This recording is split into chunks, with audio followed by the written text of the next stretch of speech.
Aux États-Unis, de violentes échauffourées et des pillages ont éclaté dans la ville de Ferguson. Ceci après la décision d'un grand jury de ne pas poursuivre le policier blanc qui a tué un jeune noir américain en août dernier. Au Burkina Faso, le Premier ministre Isaac Zida a promis beaucoup de réformes et une lutte anticorruption. C'était ce lundi à l'issue du premier conseil des ministres du gouvernement de transition.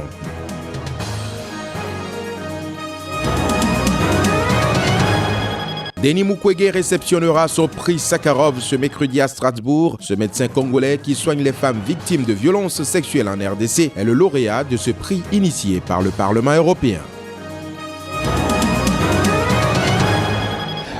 Tout le plaisir est pour moi de vous retrouver sur Sika. Mesdames et messieurs, à nouveau bonjour. Nous démarrons ce journal par les États-Unis. À Ferguson, la population est mécontente depuis quelques heures.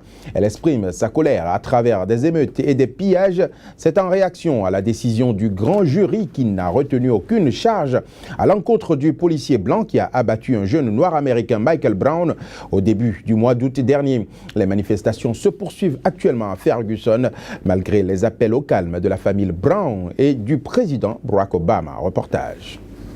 Elle était attendue depuis 3 mois à Ferguson. La décision du grand jury devant statuer sur l'opportunité de poursuivre ou non le policier blanc ayant tué un adolescent noir est enfin tombée lundi. Après un examen exhaustif des preuves, le grand jury a délibéré durant 2 jours et a pris sa décision finale. Il a déterminé qu'il n'y a pas de raison suffisante d'intenter des poursuites contre l'officier Wilson et a donc rejeté chacune des 5 charges. Une décision qui a donné lieu à de violentes échauffourées et des actes de pillage de grande ampleur. Des vitrines brisées, des voitures et immeubles incendiés, les dégâts sont énormes. Les manifestants ont laissé éclater leur colère et réclamé justice pour Michael Brown, dont la famille s'est dite profondément déçue que le tueur de Michael ne soit pas confronté aux conséquences de ses actes, tout en appelant les manifestants au calme. Je me joins aux parents de Michael Brown pour appeler tous ceux qui contestent cette décision à le faire de manière pacifique. J'appelle également les forces de l'ordre à Ferguson et dans la région à faire preuve de retenue dans la façon de gérer les manifestations pacifiques qui pourraient se dérouler.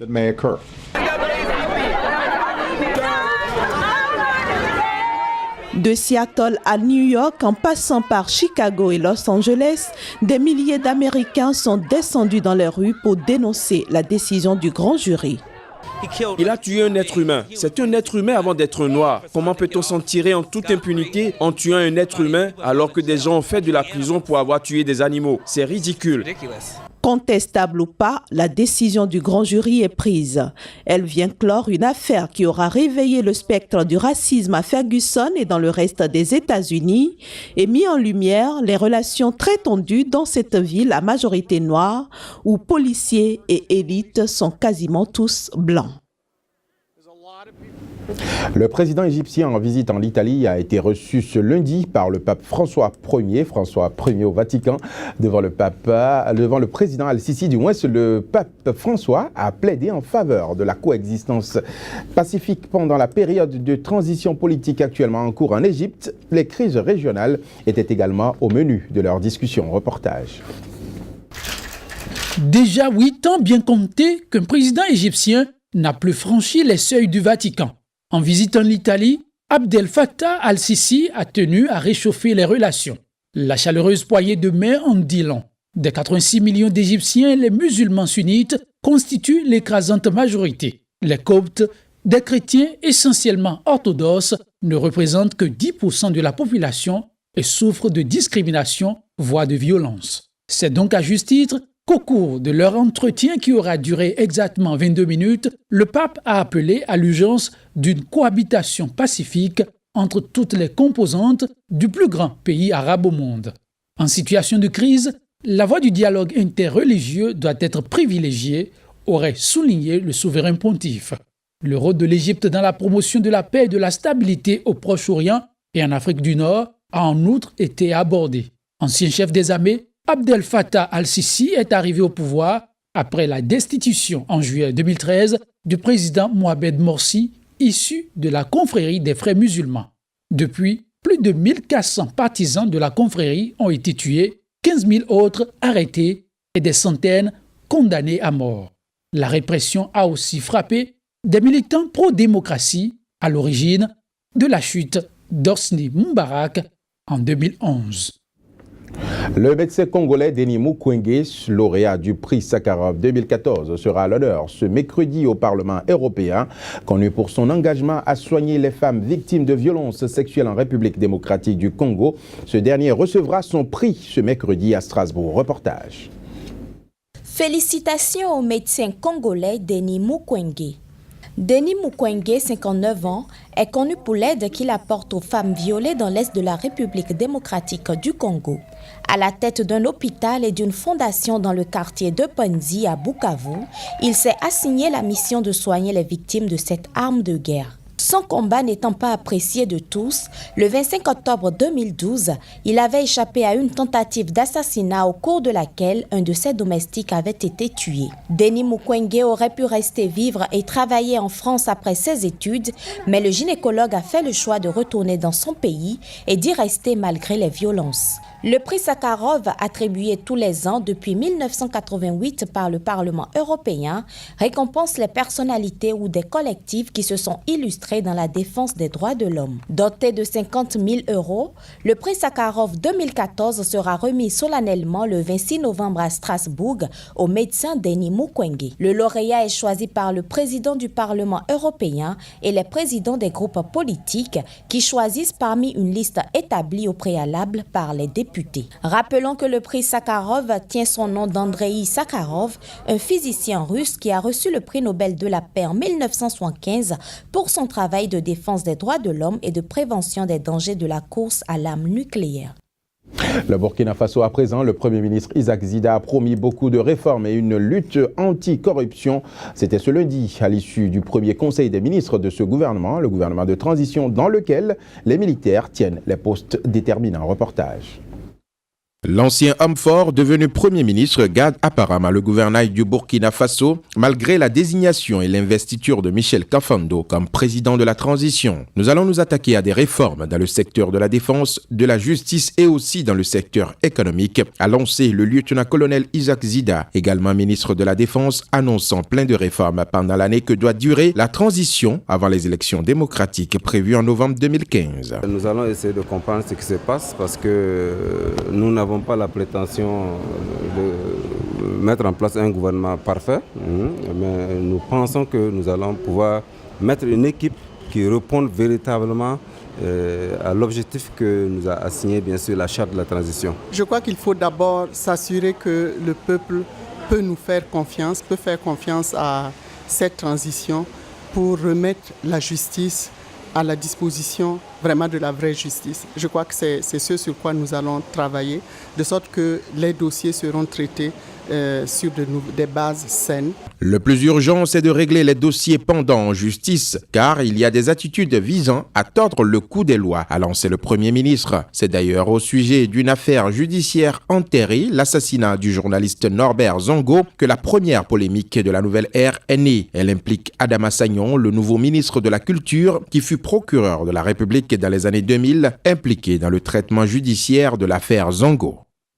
Le Nigeria à présent, le principal parti de l'opposition a accusé le pouvoir d'avoir fait saccager ses bureaux à Lagos. Le Congrès progressiste a affirmé que 28 de ses employés avaient été arrêtés au cours de cette opération menée par des agents de sécurité agissant apparemment sur l'ordre du gouvernement. Un événement qui se produit à quelques mois de la présidentielle prévue pour le mois de février prochain au Nigeria. Reportage. Selon les propos de Lai Mohamed, porte-parole du Congrès progressiste, une cinquantaine d'agents de sécurité venus d'Abuja a bloqué les portes du centre de données de l'APC, puis l'a saccagé pendant 2 heures de temps, tôt ce samedi matin. Une douzaine d'ordinateurs a été détruit ainsi que le serveur informatique et d'autres équipements dans l'immeuble. L'attaque de ce samedi est la dernière d'une série d'actions illégales menées par l'administration dirigée par le PDP. Le parti du président Goodluck Jonathan a accusé Lai Mohamed comparant cette affaire au scandale du Watergate américain et réclamant une enquête indépendante. Ils ont prétendu qu'ils avaient des informations comme quoi nous imprimions des cartes d'électeurs. Et c'est pourquoi ils sont venus ici sans ordonnance du tribunal. L'APC a toujours été leur cible, tout simplement parce que le président Goodluck Jonathan contrôle l'armée, la police et les services de sécurité. Il les envoie contre l'opposition comme il le souhaite. Les services de sécurité de l'État ont confirmé l'opération menée dans les locaux de l'APC, affirmant qu'ils enquêtaient à la suite de soupçons concernant une affaire de reproduction frauduleuse supposée de cartes d'électeurs délivrées par la Commission électorale indépendante pour les élections générales de février 2015. Cette nouvelle affaire intervient après un sérieux incident au Parlement d'Abuja le jeudi dernier où des forces de l'ordre avaient tiré des gaz lacrymogènes contre les députés de l'APC, dont le président de la Chambre des représentants, Aminou Tamboual, qui a rejoint l'opposition après avoir quitté le parti au pouvoir. Le groupe de réflexion internationale Crisis Group a mis en garde vendredi dernier contre les risques d'instabilité engendrés par un climat politique de plus en plus violent au Nigeria à l'approche des élections présidentielles et législatives de février 2015. Les violences politiques sont récurrentes au Nigeria, pays le plus peuplé d'Afrique avec 170 millions d'habitants. Près d'1 millier de personnes avaient péri lors de violences après les élections de 2011, pourtant considérées comme les plus régulières depuis la fin des dictatures militaires en 1999. Mais toujours au Nigeria, le sultan de Sokoto, le chef suprême des musulmans du Nigeria, a accusé ce lundi l'armée de fuir lâchement face aux attaques du groupe islamiste Boko Haram et de terroriser la population civile dans le nord-est du pays. Les soldats prennent leurs jambes à leur cou et abandonnent leurs bases, leurs armes, leurs munitions et tout leur équipement militaire à l'approche des insurgés, selon un communiqué publié par le sultan Mohamed Saad Aboubakar. Les forces de l'armée nigériane du moins, ne refont surface qu'après la fin des attaques meurtrières et terrorisent davantage les populations déjà terrorisées en installant des barrages routiers et en fouillant des maisons, a ajouté le communiqué. Il s'agit là de la plus dure critique jamais prononcée par un dignitaire religieux de son rang à ce sujet. La semaine dernière, l'émir de Kano, Sanusi Lamido Sanusi, deuxième autorité musulmane du Nigeria, avait lui aussi mis en doute la compétence de l'armée nigériane et affiché son soutien aux miliciens locaux dans la lutte contre Boko Haram.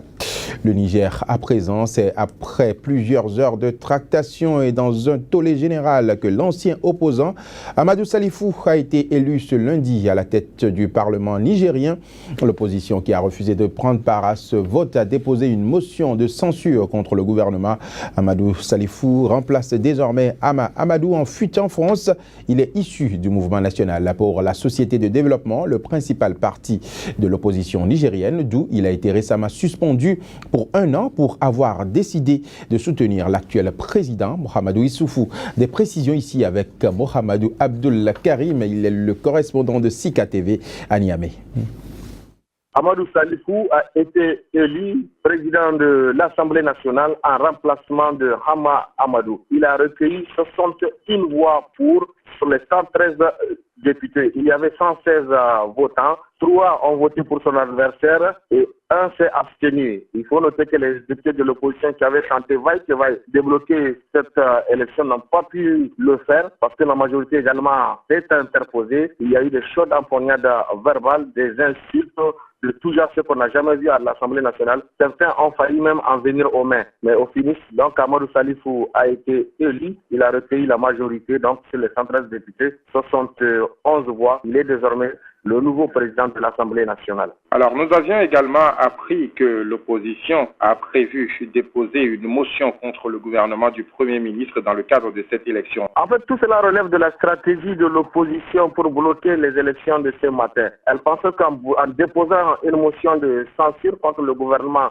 du Premier ministre Brigitte Raffini, ça allait occuper le débat à l'Assemblée nationale, ça allait être l'objet de discussion et que ça va focaliser toute l'attention des députés et que l'élection du président de l'Assemblée nationale allait donc être conséquemment reportée. Le premier président de l'Assemblée nationale qui dirigeait les travaux a fait valoir le règlement intérieur de l'Assemblée nationale qui dit que la motion de censure ne peut être discutée, votée que dans les 48 heures qui suivent son dépôt. Ça, c'était pour bloquer les débats. Mais l'opposition avait déjà cette motion de censure dans son pipeline parce que elle disait qu'elle en avait trop de la malgouvernance, de la mauvaise gestion des affaires de l'État et de la dictature qu'elle subit au niveau de l'Assemblée nationale de l'humiliation qu'elle subit. Il fallait donc pour elle déposer cette motion de censure, renverser le gouvernement et éventuellement amener le président dans une cohabitation. Alors après cette élection au niveau de l'Assemblée nationale, quelle est la suite du processus? La suite du processus, c'est que le président de l'Assemblée nationale, Amadou Salifou, va désormais diriger les travaux. Le procès verbal